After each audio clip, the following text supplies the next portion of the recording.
नमस्कार, लोकमंच न्यूज देख रहे हैं आप। मैं हूं आपके साथ सुरभि राजपूत। बुलेटिन की शुरुआत कर रहे हैं बड़ी खबर के साथ। बड़ी खबर सतना से, जहां सतना में 1 मई तक लॉकडाउन लगा दिया गया है। आपको बता दें कि कलेक्टर अजय कटेसारिया ने जारी किया आदेश। 1 मई की सुबह तक लगाया गया लॉकडाउन। अति आवश्यक चीजों पर रहेगी छूट। तो बढ़ते संक्रमण को देखते हुए सतना में 1 मई तक लॉकडाउन लगाया गया है। संक्रमण के खतरे को देखते हुए कलेक्टर अजय कटेसारिया ने आदेश जारी किए, जिसके तहत 1 मई की सुबह तक लॉकडाउन लगाया गया। इस दौरान जरूरी सेवाओं पर छूट बनी रहेगी।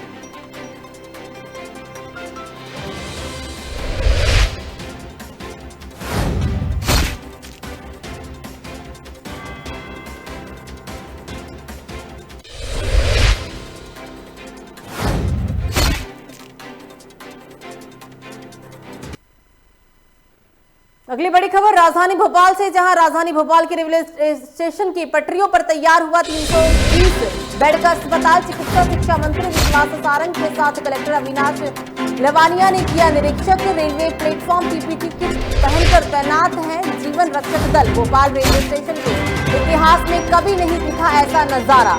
प्लेटफॉर्म नंबर 5 बना कोविड-19 मरीजों के लिए ऑक्सीजन बेड युक्त 320 बेड का अस्पताल। रेलवे के अधिकारी कर्मचारी के साथ स्वास्थ्य विभाग का अमला देगा अपनी सेवाएं। आपको बता दें कि मरीजों की मॉनिटरिंग के लिए प्लेटफॉर्म पर बनाया गया है कंट्रोल रूम भी। कोविड मरीजों के लिए तैयार किया गया है आइसोलेशन स्पेशल एक्सप्रेस।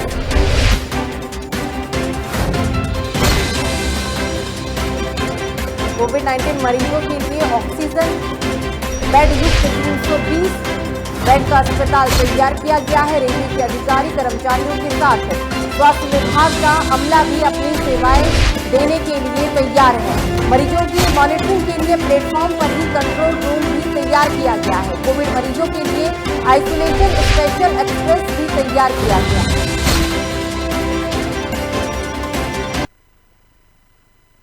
खबरों में आगे बढ़ते हैं। अशोकनगर में विधायक जजपाल सिंह जज्जी ने कल रात जिला अस्पताल में बने कोविड-19 सेंटर पहुंचकर कोरोना संक्रमित मरीजों का हालचाल जाना और मरीजों को मिल रही स्वास्थ्य सुविधाओं के बारे में भी जानकारी ली। इसके साथ ही उन्होंने सभी मरीजों का हौसला अफजाई करते हुए समय पर दवा लेने सहित हिम्मत रखने की भी अपील की।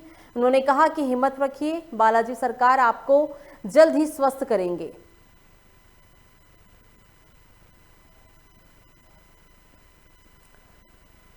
तो आपको हम बता दें कि कोविड-19 सेंटर पहुंचकर कोरोना संक्रमित मरीजों से हालचाल जाना है। अशोकनगर में विधायक जजपाल सिंह जज्जी ने कल रात कोविड सेंटर पहुंचकर लोगों से उनका हालचाल जाना और लोगों को जल्द स्वस्थ होने की भी उन्होंने बात कही है। लोगों के जल्द स्वस्थ होने की उन्होंने बात कही है। उन्होंने सभी मरीजों का हौसला अफजाई करते हुए समय पर दवाई लेने और हिम्मत बनाए रखने की भी बात कही। उन्होंने कहा कि हिम्मत रखिए, बालाजी सरकार आपको जल्द ही स्वस्थ करेंगे।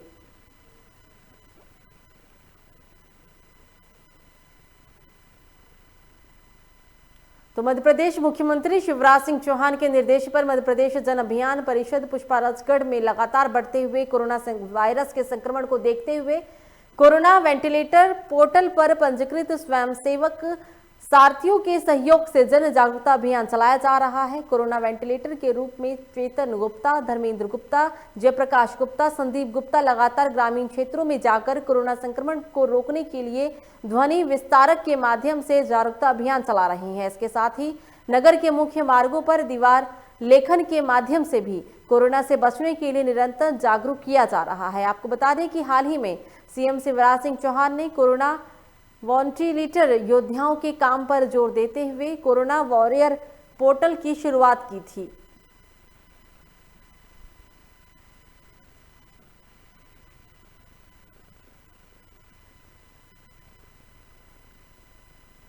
अगली खबर अजमेर से, जहां कोरोना महामारी को लेकर अस्पताल की हालत बहुत खराब है। हालत इतनी बुरे हो गए हैं कि अस्पताल में लोगों को भर्ती कराने के लिए अस्पताल के पास पर्याप्त बेड तक नहीं है। लोगों को एम्बुलेंस में ही ऑक्सीजन दिया जा रहा है। इस बीच सरकार ने लोगों से मास्क पहनने और सावधानी बरतने की अपील की।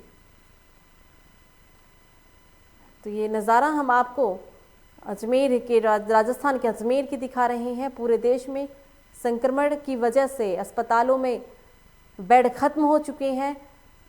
लोगों का बहुत बुरा हाल है और इसी के तहत ही आलम ये है कि अब एम्बुलेंस के अंदर लोगों को ऑक्सीजन दिया जा रहा है। ये पूरा नज़ारा हम आपको राजस्थान के अजमेर की दिखा रहे हैं।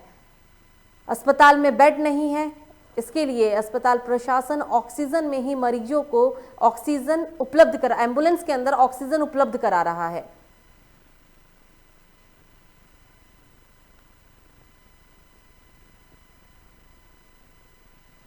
मध्य प्रदेश में शिवराज सरकार एक तरफ मरीजों के लिए बिस्तर बढ़ाने और तमाम सुविधा को लेकर बड़ी बड़ी बातें करती है, लेकिन अगर धरातल स्तर पर देखा जाए तो व्यवस्था चरमराती हुई नजर आती है। बात रेडवे शिविर, इंजेक्शन, ऑक्सीजन या मरीज की जाए तो सरकार के दावे यहां नाकाम साबित होते हैं। आपको बता दें कि राजधानी भोपाल के सबसे बड़े संस्थान यानी कि एम्स अस्पताल में कोविड वार्ड के बाहर बोर्ड लगा दिया है, जिसमें साफ तौर पर लिखा गया है कि अभी सभी बेड फुल हैं और असुविधा के लिए खेद है। तो मध्य प्रदेश के सबसे बड़े अस्पताल यानी कि एम्स अस्पताल के बाहर बेड लगा हुआ है कि अब एम्स अस्पताल के अंदर एक भी बेड खाली नहीं है। शिवराज सरकार लगातार लाख दावे करती है, लाख वादे करती है कि हम बेहतर लोगों को स्वास्थ्य सेवाएं दे रही हैं, लेकिन अगर आप मध्य प्रदेश के अस्पतालों में जाते हैं तो अस्पतालों के बाहर ऐसे पैम्पलेट लगे हुए हैं कि असुविधा के लिए खेद है और अस्पताल के अंदर अब बेड उपलब्ध नहीं है। सबसे बड़ा अस्पताल यानी कि मध्य प्रदेश का एम्स अस्पताल भी बेड की समस्या से जूझ रहा है। बाहर बोर्ड लगा हुआ है कि अब अस्पताल के अंदर बेड नहीं है और असुविधा के लिए हमें खेद है।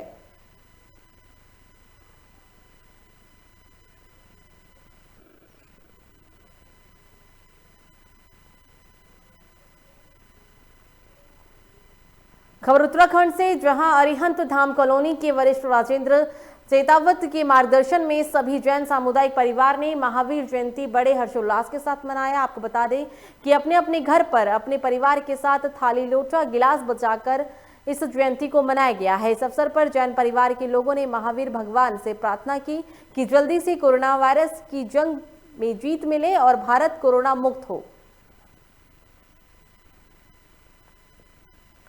मध्य प्रदेश के उज्जैन में आज महावीर जयंती बड़े ही हर्षोल्लास के साथ मनाया गया है। हालांकि इस दौरान लोगों ने अपने घर में ही इस पर्व को मनाया है। इस दौरान लोगों ने जल्द से जल्द भारत कोरोना मुक्त होने की भी प्रार्थना की है। भगवान से जल्द से कोरोना वायरस की जंग में जीत मिले, ये लोगों ने प्रार्थना की है और बहुत जल्द ही भारत कोरोना मुक्त हो।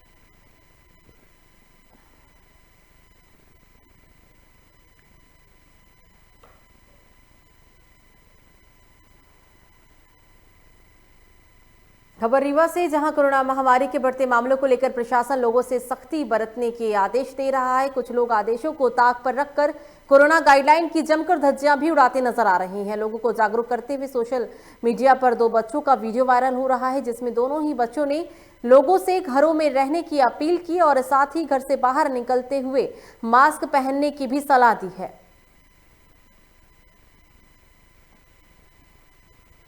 तो ये वीडियो मध्य प्रदेश के रीवा का है। लगातार संक्रमण का खतरा बढ़ा है और ऐसे में छोटे छोटे बच्चे भी लोगों को कोरोना गाइडलाइन के आदेशों को मानने की अपील कर रहे हैं। हालांकि ये खुद जो छोटे बच्चे हैं वो सोशल मीडिया के जरिए लोगों को लगातार जागरूक कर रहे हैं और लोगों से मास्क पहनने और बेवजह घर से ना निकलने की बात कह रहे हैं।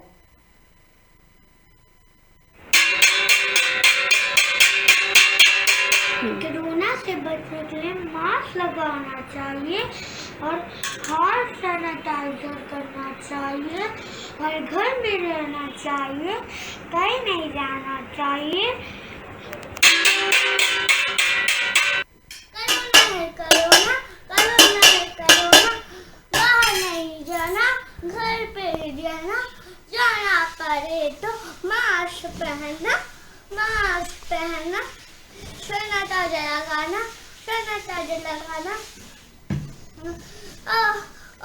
हाथ ना मिलाना, नमस्ते कर। तो कोरोना वायरस से बचाव के लिए ग्रामीण क्षेत्रों में पंचायत की ओर से लगातार पहल की जा रही है। रविवार को होशंगाबाद जिले की सिवनी मालवा तहसील के गांव नंदरवाड़ा पंचायत सचिव ने कहा कि गांव में सैनिटाइजर का छिड़काव किया जाएगा, साथ ही लोगों को मास्क सैनिटाइजर भी वितरित किए जाएंगे। पंचायत सचिव ने कहा है कि बाहरी क्षेत्रों से आने वाले लोगों की सूचना दी जाए और इस गाँव में आना भी प्रतिबंधित है।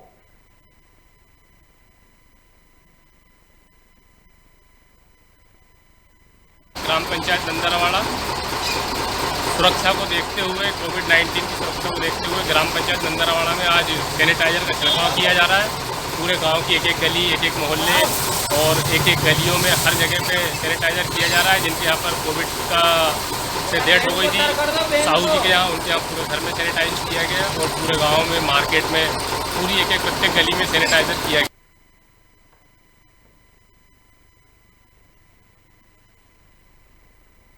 तो पूरे देश में कोरोना महामारी का संकट छाया हुआ है। ऐसी स्थिति में देश का अन्नदाता यानी कि किसान बैंकों की मनमानी के कारण दर दर की ठोकरें खाने पर मजबूर है। मामला मध्य प्रदेश के रीवा जिले से सामने आया, जहां हनुमाना तहसील के सहकारी समिति बैंक पहाड़ी में किसानों के अनाज का पैसा आधा अधूरा दिया जा रहा है, जिसके कारण किसान दर दर की ठोकर खाने को मजबूर हो गए हैं। जबकि किसानों को उनके अनाज का पूरा पैसा मिलने की उम्मीद भी थी, लेकिन गर्मियों का मौसम भी आ गया है। किसान खेती और घर की जवाबदारी के लिए जितना खर्च रहता है, सब इसी पैसे से खर्च होता है। किसानों को उन्हीं के पैसे देने में बैंक मनमानी कर रहा है और साफ तौर पर यह कहते हुए नजर आ रहा है बैंक की हमें शासन के द्वारा अभी पूरा पैसा नहीं दिया गया। बैंक में कोविड-19 के नियमों का धज्जियां भी खुलेआम तौर पर देखा जा सकता है, जिससे कि कोरोना संक्रमण भी तेजी से फैल रहा है। बैंक प्रबंधन के द्वारा कोई भी समुचित व्यवस्था नहीं की गई है और बैंक के कर्मचारी ही बिना मास्क के बैंकों में कार्य करते हुए दिख रहे हैं। 15 मार्च से लगातार आ रहे हैं, तो 15 मार्च के बाद एक सिर्फ 5,000 रुपये दिए, बोले 5,000 लेके एक हफ्ते में दिया जाएगा। और हमारे बच्चे की शादी बार 8 मई को तिलक है। मैंने निवेदन किया था कि हमारा पैसा मिल जाए, तो बोले थे कि एक एप्लीकेशन दे दीजिए, तो बैंक मैनेजर साहब ने बोले थे कि एप्लीकेशन दे दीजिए तो 3 बार में आपका पैसा दे दिया जाएगा। तो 2 बार एप्लीकेशन दिया, लेकिन फिर भी चेक 2 तो 3-4 बार वापस कर दिए गए। आज भी वापस कर दिए गए। चेक वापस कर दिया जाए? जी जा। देखिए मुझको अभी ज्वाइन किया 3-4 दिन हुआ है और जो ये परसों मेरे पास कैश आया 5 लाख, हम बंटवा दिए। आज 7 लाख आया, आज हम बंटवा दिए। हम जैसे आते हैं तुरंत डिमांड भेजते हैं और हेड ऑफिस द्वारा जो राशि हमें प्रदान की जाती है उसी में हम सबको देते हैं। किंतु करें गोला लगाने के बावजूद भी यहाँ पूरे भीड़ लगा लेते हैं लोग बिना मास्क लगाए। पहाड़ी कोऑपरेटिव बैंक में धान के 9 खरीदी केंद्र हैं। धान खरीदी होने के बाद पूरा पैसा किसानों का कोऑपरेटिव बैंक में आता है और कोऑपरेटिव बैंक से किसानों को भुगतान न के बराबर हो रहा है। उनके घर में आज शादी है, दवाई है, बहुत प्रकार की आने वाले बरसात के समय में खेतों की व्यवस्था करना है, उसके लिए वो पैसे की मांग कर रहे हैं और इस संबंध में वो लगातार परेशान है। पिछले 1 महीने पहले हम माननीय सांसद जी से मैंने निवेदन किया था, तो उन्होंने तो खबर खंडवा से, जहां बंधाना जैन समाज ने 25 अप्रैल यानी कि चैत्र शुक्ल 13 को भगवान महावीर स्वामी का 2620वां जन्म कल्याणमक महोत्सव मनाया। वर्तमान की विकट परिस्थितियों और कोरोना की गाइडलाइन को देखते हुए महावीर जन्म कल्याणमक महोत्सव लोगों ने अपने अपने घर पर ही मनाया है। सुबह से ही अभिषेक का सौभाग्य रमेश चंद्र जैन परिवार और संतोष स्वरूप चंद जैन परिवार को प्राप्त हुआ। इस दौरान लोगों ने विश्व शांति और कोरोना रोग के निवारण के लिए भी प्रार्थना की।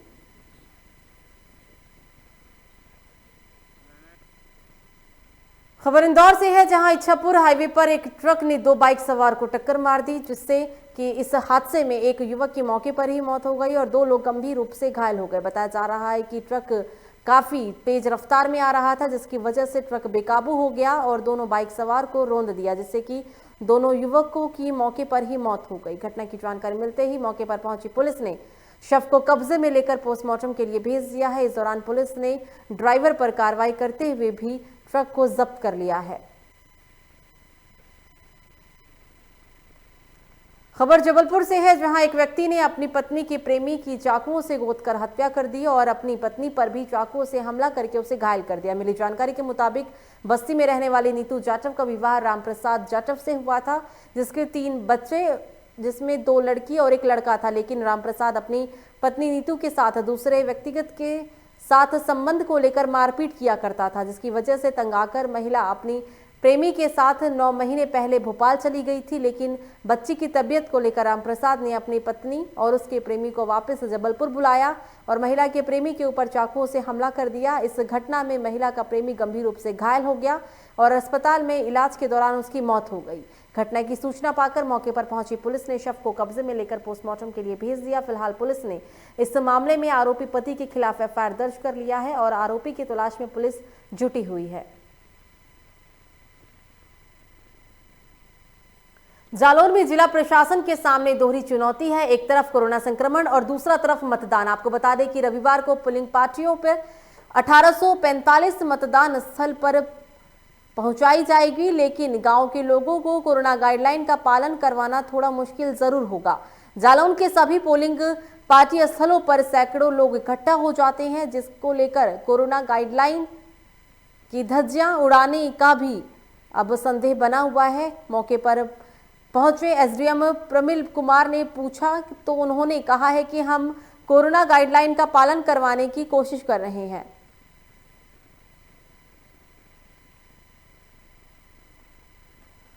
खबर मिर्जापुर से, जहां जिले में 26 अप्रैल को होने वाले त्रिस्तरीय पंचायत चुनाव की तैयारियां लगभग पूरी हो चुकी है। आपको बता दें कि 12 ब्लॉकों में 809 ग्राम पंचायत में मतदान होना है।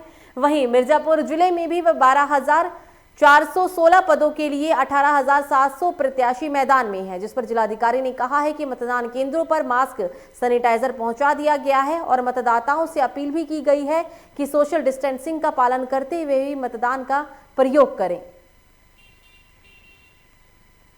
त्रिस्तरीय पंचायत चुनाव जनपद मिर्जापुर में 26 अप्रैल को प्रस्तावित है और इसकी हमने सभी तैयारियां पूरी कर ली है। इसमें कुल हमारे यहाँ 12 विकास खंड हैं और इन सभी 12 विकास खंडों पे जो चारों पद हैं उनका एक साथ चुनाव कराया जाएगा। इसके लिए हमने यहाँ पे जो पोलिंग बूथ बनाए हैं वो 2838 है, 2838 बूथ है और अगर सेंटर देखा जाए तो 1118 यहाँ पर सेंटर है। 809 ग्राम पंचायतें हैं जिसमें हम चुनाव करा रहे हैं। इसके अलावा जो 12 ब्लॉक और जिला पंचायत का चुनाव हम करा रहे हैं। तो उत्तर प्रदेश में चल रही त्रिस्तरीय पंचायत चुनाव के क्रम में 26 अप्रैल को तीसरे चरण का मतदान होना है। आपको बता दें इस चरण में अमेठी जिले में भी मतदान किया जाएगा, जिसके लिए रविवार को जगह जगह से पोलिंग पार्टियां रवाना कर दी गई हैं। चुनाव को लेकर प्रशासन की ओर से भी तैयारियां पूरी हो गई है। ऐसे में जिले में कानून व्यवस्था को बनाए रखने के लिए जिले के पुलिस अधीक्षक दिनेश सिंह ने कहा है कि उनकी तैयारियां लगभग पूरी है। मतदान केंद्रों के लिए पोलिंग पार्टियों को भी रवाना किया जा चुका है। साथ ही मतदान केंद्रों पर अति संवेदनशील प्लस, अति संवेदनशील और संवेदनशील की श्रेणियों में विभाजित करके उसके साथ ही फोर्स को भी तैनात कर दिया गया है। पूरी तैयारियां इस समय पूरी हो चुकी हैं। आज पार्टियां रवाना हो रही हैं। पर्याप्त पुलिस बल हमें मिला हुआ है। मतदान केंद्रों को अति संवेदनशील प्लस, संवेदनशील प्लस और संवेदनशील की श्रेणियों में विभाजित करके तदनुरूप फोर्स लगाया गया है। हम विगत 4 दिनों से फ्लैग मार्च कर रहे हैं ताकि एक आम मतदाता के भीतर आत्मविश्वास उत्पन्न हो और वो निर्भीक होकर अपने मताधिकार। तो जालौर में भी 26 अप्रैल को तीसरे चरण में त्रिस्तरीय पंचायत चुनाव होना है। जिले के 9 विकास खंड की 574 ग्राम पंचायत, 630 क्षेत्र पंचायत और 25 जिला पंचायत सदस्य सीट के लिए मतदान कराने के लिए रविवार को सभी विकास खंडों से पोलिंग पार्टियों को रवाना कर दिया गया। ये सभी पोलिंग पार्टियां रिटर्निंग ऑफिसर की निगरानी में रवाना की गई। पंचायत चुनाव को लेकर जिला प्रशासन ने सभी तैयारियां लगभग पूरी कर ली थी। इसके साथ ही जिले के सभी 9 ब्लॉकों को सेक्टर और जोनल के हिसाब से भी बांट दिया गया है। सभी क्षेत्रों के लिए अलग अलग अधिकारियों की भी तैनाती की गई है।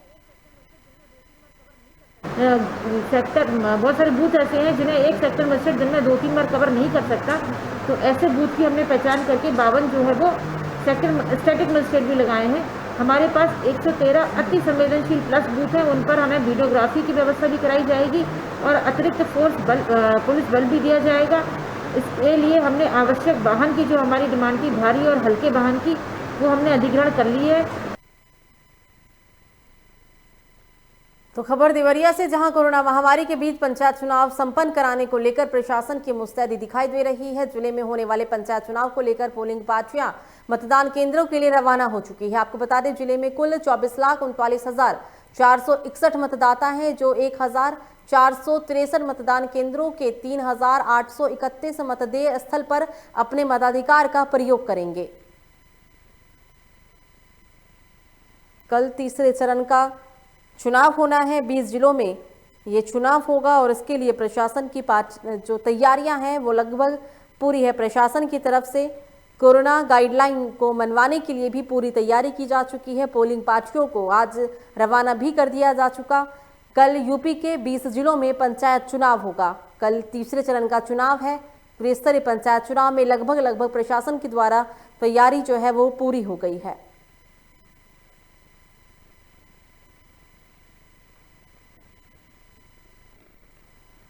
तो कोरोना संक्रमण के बढ़ते मामलों के मद्देनजर दिल्ली से सटे नोएडा, ग्रेटर नोएडा, गाजियाबाद और हापुड़ में शुक्रवार रात 8 बजे से ही मिनी लॉकडाउन लगा दिया गया, जो सोमवार की सुबह 7 बजे खत्म होगा। इस दौरान कई तरह की भी पाबंदियां लगाई गई है। ग्रेटर नोएडा के इलाकों में भी वीकेंड लॉकडाउन का साफ तौर पर असर देखने को मिला। बाजारों में सन्नाटा पसरा रहा और लोग मिनी लॉकडाउन का भी पालन करते हुए नजर आए।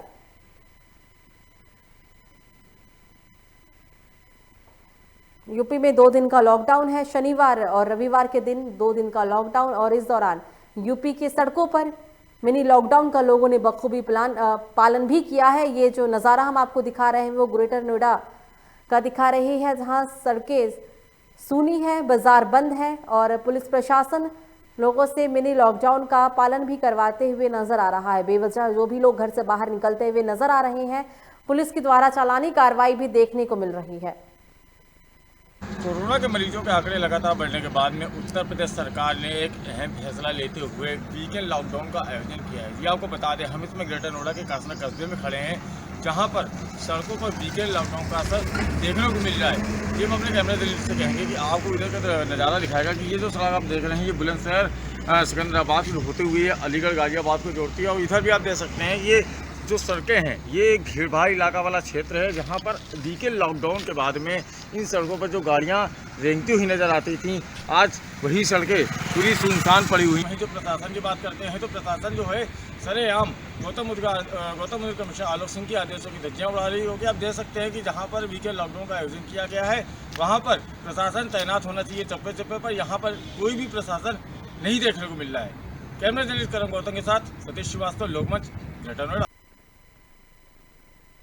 तो फिलहाल बुलेटिन में मुझे दीजिए इजाजत। लोकमंच न्यूज पर खबरों का सिलसिला जारी रहेगा। नमस्कार।